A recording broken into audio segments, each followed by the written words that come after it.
Okay, this is The Richest Man in Babylon, Chapter 2, entitled The Richest Man in Babylon, which is the same title as the book.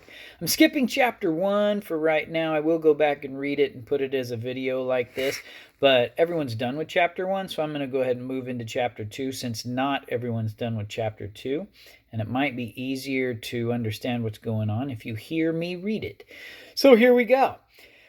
Again, the richest man in Babylon. In old Babylon there once lived a certain very rich man named Arcad. Far and wide he was famed for his great wealth. Also, he was famed for his liberality. He was generous in his charities. He was generous with his family. He was liberal in his own expenses, but nevertheless, each year his wealth increased more rapidly than he spent it. And there were certain friends of younger days who came to him and said, "You, Arcad, are more fortunate than we. You have become the richest man in all Babylon while we struggle for existence.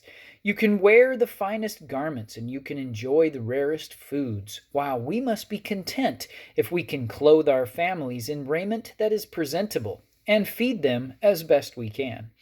Yet once we were equal. We studied under the same master. We played in the same games. And in neither the studies nor the games did you outshine us. And in the years since, you have been no more an honorable citizen than we."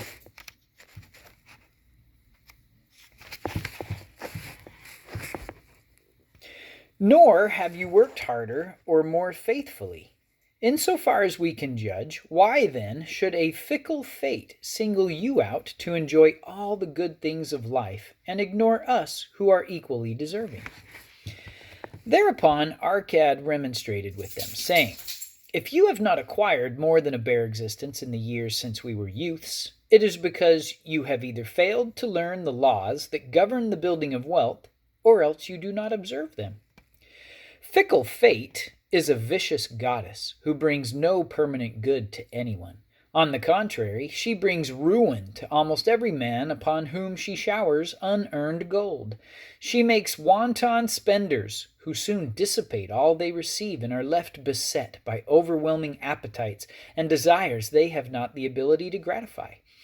Yet others whom she favors become misers and hoard their wealth, fearing to spend what they have, knowing they do not possess the ability to replace it. They further are beset by fear of robbers and doom themselves to lives of emptiness and secret misery. Others there probably are who can take unearned gold and add to it, and continue to be happy and contented citizens. But so few are they. I know of them but by hearsay. Think you of the men who have inherited such sudden wealth, and see if these things are not so." His friends admitted that of the men they knew who had inherited wealth these words were true, and they besought him to explain to them how he had become possessed of so much prosperity. So he continued, "In my youth I looked about me and saw all the good things there were to bring happiness and contentment, and I realized that wealth increased the potency of all these. Wealth is power. With wealth many things are possible. One may ornament the home with the riches of furnishings. One may sail the distant seas. One may feast upon the delicacies of far lands. One may buy the ornaments of the gold worker and the stone polisher.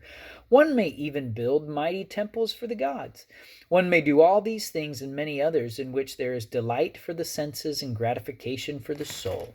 And when I realized all this, I decided to myself that I would claim my share of the good things of life. I would not be one of those who'd stand afar off, enviously watching others enjoy. I would not be content to clothe myself in the cheapest raiment that looked respectable. I would not be satisfied with the lot of a poor man. On the contrary, I would make myself a guest at this banquet of good things. Being, as you know, the son of a humble merchant, one of a large family with no hope of an inheritance, and not being endowed, as you have so frankly said, with superior powers or wisdom, I decided that if I was to achieve what I desired, time and study would be required. As for time, All men have it in abundance. You, each of you, have let slip by sufficient time to have made yourselves wealthy. Yet you admit you have nothing to show except your good families, of which you can be justly proud. As for study, did not our wise teacher teach us that learning was of two kinds, the one kind being the things we learned and knew, and the other being the training that taught us how to find out what we did not know. Therefore, I did decide to find out how one might accumulate wealth, and when I had found out, to make this my task and do it well. For it is not wise that we should enjoy while we dwell in the brightness of the sunshine, for sorrows enough shall descend upon us when we depart for the darkness of the world of spirit. I'm going to hit pause for a second. All right, I'm back. I found employment. Oh, by the way, we're right here. I found employment as a scribe in the hall of records, and long hours each day I labored upon the clay tablets. Week after week and month after month I labored, yet for my earnings I had naught to show. Food and clothing and penance to the gods and other things of which I could remember not what absorbed all my earnings. But my determination did not leave me. One day Algamish, the moneylender, came to the house of the city master and ordered a copy of the 9th law. And he said to me, I must have this in 2 days, and if the task is done by that time, 2 coppers will I give thee. So I labored hard, but the law was long. And when Algamish returned, the task was unfinished. He was angry, and had I been his slave, he would have beaten me. But knowing the city master would not permit him to injure me, I was unafraid. So I said to him, Algamish, you are a very rich man. Tell me how I may also become rich, and all night I will carve upon the clay, and when the sun rises, it shall be completed. He smiled at me and replied, You are a forward knave, but we will call it a bargain. All that night I carved, though my back pained and the smell of the wick made my head ache until my eyes could hardly see. But when he returned at sunup, the tablets were complete. Now, I said, tell me what you have promised. You have fulfilled your part of the bargain, my son, he said to me kindly, and I am ready to fulfill mine. I will tell you these things you wish to know, because I am becoming an old man, and as an old tongue loves to wag. And when youth comes to age for advice, he receives the wisdom of years, but too often does youth think that age knows only the wisdom of days that are gone, and therefore profits not. But remember this, the sun that shines today is the sun that shone when thy father was born, and will still be shining when thy last grandchild shall pass into the darkness. The thoughts of youth, he continued, are bright lights that shine forth like the meteors that oft make brilliant the sky. But the wisdom of age is like the fixed stars that shine so unchanged that the sailor may depend upon them to steer his course. Mark you well my words, for if you do not, you will fail to grasp the truth that I will tell you, and you will think that your night's work has been in vain. Then he looked at me shrewdly from under his shaggy brows and said in a low, forceful tone, I found the road to wealth when I decided that a part of all I earned was mine to keep, and so will you. Then he continued to look at me with a glance that I could feel pierce me, but said no more. Is that all? I asked. That was sufficient to change the heart of a sheepherder into the heart of a moneylender, he replied.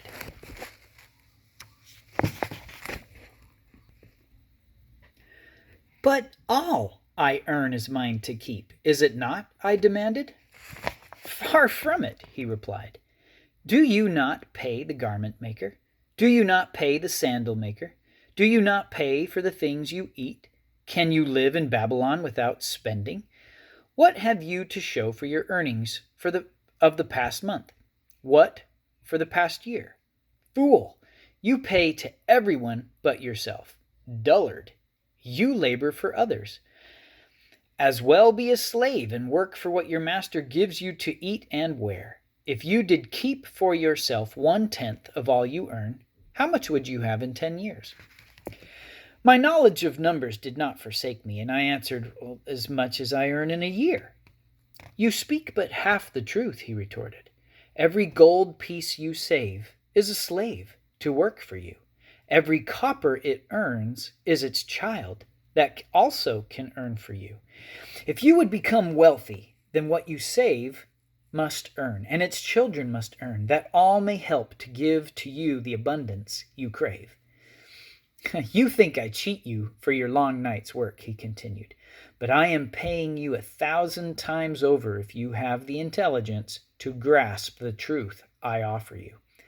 A part of all you earn is yours to keep. It should be not less than 1/10, no matter how little you earn. It can be as much more as you can afford. Pay yourself first. Do not buy from the clothes maker and the sandal maker more than you can pay out of the rest and still have enough for food and charity and penance to the gods. Wealth, like a tree, grows from a tiny seed. The first copper you save is the seed from which your tree of wealth shall grow. The sooner you plant that seed, the sooner shall the tree grow. And the more faithfully you nourish and water that tree with consistent savings, the sooner may you bask in contentment beneath its shade. So saying, he took his tablets and went away. I thought much about what he had said to me, and it seemed reasonable. So I decided that I would try it. Each time I was paid, I took one from each 10 pieces of copper and hid it away. And strange as it may seem, I was no shorter of funds than before. I noticed little difference as I managed to get along without it. But often I was tempted, as my hoard began to grow, to spend it for some of the good things the merchants displayed, brought by camels and ships from the land of the Phoenicians. But I wisely refrained.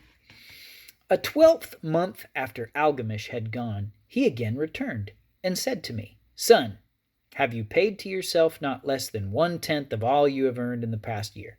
I answered proudly, Yes, master, I have. That is good, he answered, beaming upon me. And what have you done with it?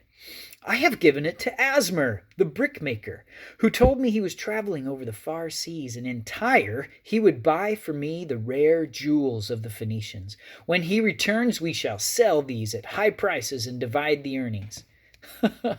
Every fool must learn, he growled. But why trust the knowledge of a brickmaker about jewels? Would you go to the bread maker to inquire about the stars? No, by my tunic. You would go to the astrologer, if you had power to think. Your savings are gone, youth. You have jerked your wealth tree up by the roots. But plant another. Try again. And next time, if you would have advice about jewels,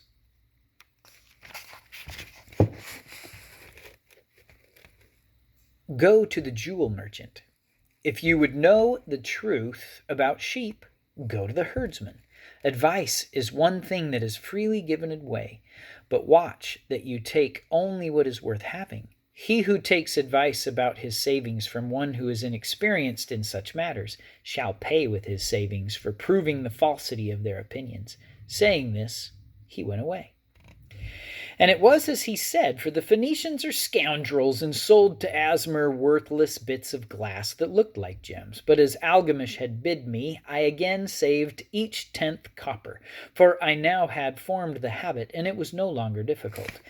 Again, 12 months later, Algamish came to the room of the scribes and addressed me. What progress have you made since I last saw you? I have paid myself faithfully, I replied, and my savings I have entrusted to Agar, the shield maker, to buy bronze, and each 4th month he does pay me the rental. That is good. And what do you do with the rental? I do have a great feast with honey and fine wine and spiced cake. Also I have bought me a scarlet tunic, and someday I shall buy me a young donkey upon which to ride. To which Algamish laughed, You do eat the children of your savings. Then how do you expect them to work for you? And how can they have children that will also work for you? First, get thee an army of golden slaves, and then many a rich banquet may you enjoy without regret. So saying, he again went away. Nor did I again see him for 2 years. When he once more returned, and his face was full of deep lines, and his eyes drooped, for he was becoming a very old man. And he said to me, Arcad, hast thou yet achieved the wealth thou dreamed of? And I answered, Not yet all that I desire, but some I have, and it earns more, and its earnings earn more. And do you still take advice of brickmakers? About brickmaking, they give good advice, I retorted. Arcad, he continued, you have learned your lessons well. You first learned to live upon less than you could earn. Next, you learned to seek advice from those who were competent through their own experiences to give it. And lastly, you have learned to make gold work for you. You have taught yourself how to acquire money, how to keep it, and how to use it. Therefore, you are competent for a responsible position. I am becoming an old man. My sons think only of spending and give no thought to earning. My interests are great, and I fear too much for me to look after. If you will go to Nipper and look after my lands there, I shall make you my partner, and you shall share in my estate. So I went to Nipper and took charge of his holdings, which were large. And because I was full of ambition, and because I had mastered the 3 laws of successfully handling wealth, I was enabled to increase greatly the value of his properties. So I prospered much. And when the spirit of Algamish departed for the sphere of darkness, I did share in his estate, as he had arranged under the law. So spake Arcad. And when he had finished his tale, one of his friends said, You were indeed fortunate that Algamish made you an heir. Fortunate only in that I had the desire to prosper before I first met him. For 4 years did I not prove my definiteness of purpose by keeping 1/10 of all I earned?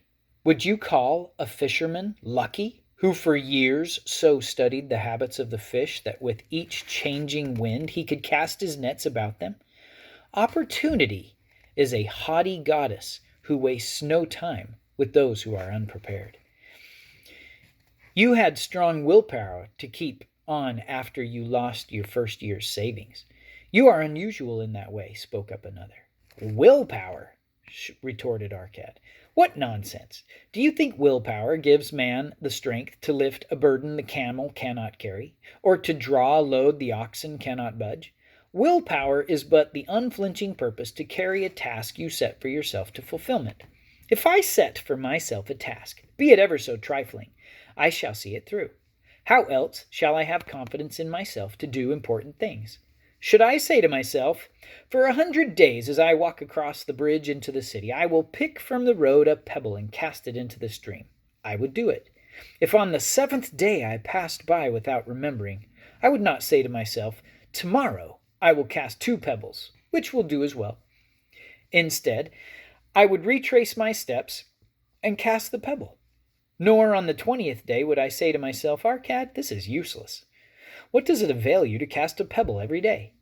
Throw in a handful and be done with it. No, I would not say that, nor do it. When I set a task for myself, I complete it. Therefore, I am careful not to start difficult or impractical tasks, because I love leisure. And then another friend spoke up and said, if what you tell is true, and it does seem, as you have said, reasonable, then being so simple, if all men did it, there would not be enough wealth to go around. Wealth grows wherever men exert energy, Arcad replied. If a rich man builds him a new palace, is the gold he pays out gone? No, the brickmaker has part of it, and the laborer has part of it, and the artist has part of it, and everyone who labors upon the house has part of it. Yet when the palace is completed, is it not worth all it cost? And is the ground upon which it stands not worth more because it is there? And is the ground that adjoins it not worth more because it is there? Wealth grows in magic ways. No man can prophesy the limit of it.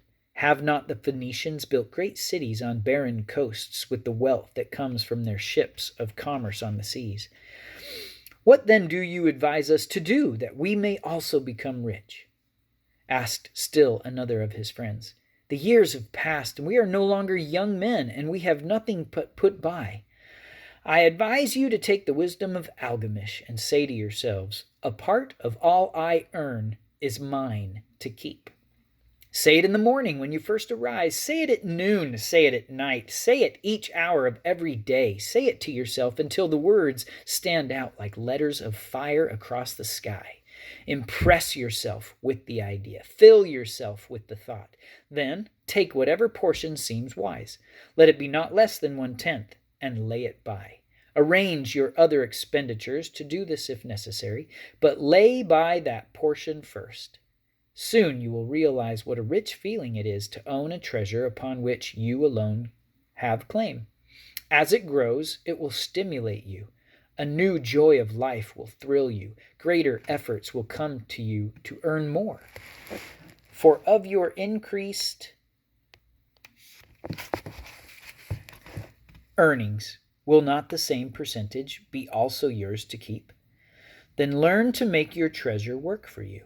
Make it your slave. Make its children and its children's children work for you. Ensure an income for thy future. Look thou at the aged, and forget not that in the days to come thou also will be numbered among them. Therefore invest thy treasure with greatest caution, that it be not lost. Usurious rates of return are deceitful sirens that sing but to lure the unwary upon the rocks of loss and remorse.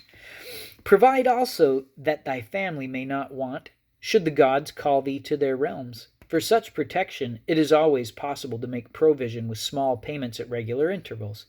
Therefore, the provident man delays not in expectation of a large sum becoming available for such a wise purpose. Counsel with wise men. Seek the advice of men whose daily work is handling money. Let them save you from such an error as I myself made in entrusting my money to the judgment of Asmer, the brickmaker.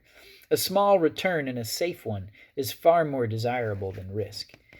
Enjoy life while you are here. Do not overstrain or try to save too much. If 1/10 of all you earn is as much as you can comfortably keep, be content to keep this portion.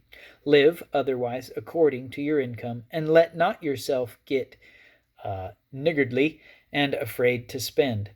Life is good and life is rich with things worthwhile and things to enjoy. His friends thanked him and went away.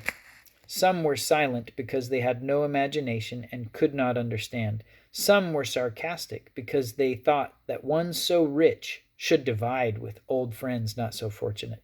But some had in their eyes a new light. They realized that Algamish had come back each time to the room of the scribes because he was watching a man work his way out of darkness into light. When that man had found the light, when that man had found the light, a place awaited him. No one could fill that place until he had for himself worked out his own understanding, until he was ready for opportunity. These latter were the ones who, in the following years, frequently visited Arcad, who received them gladly. He counseled with them and gave them freely of his wisdom, as men of broad experience are always glad to do. And he assisted them in so investing their savings that it would bring in a good interest with safety, and would neither be lost nor entangled in investments that paid no dividends. The turning point in these men's lives came upon that day when they realized the truth that had come from Algamish to Arcad, and from Arcad to them. A part of all you earn is yours to keep. End of chapter 2.